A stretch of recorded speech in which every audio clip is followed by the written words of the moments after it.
কি অপার সৌন্দর্য, সৃষ্টির কি অপার লীলা খেলা।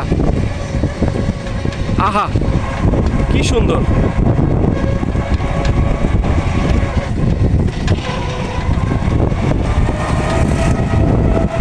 দেখেছেন দর্শকরা কত সুন্দর জায়গায় থাকি আমি।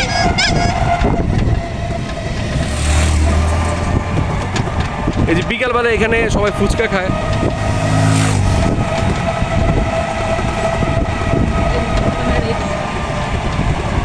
এই দেখছেন এই জায়গায় থাকি।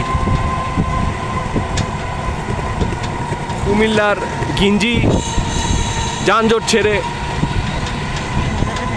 গত 5 বছর যাবত যে থাকি এইসব জায়গায় থাকি, বুঝছেন। লোভ হয়, লোভ হওয়া উচিত।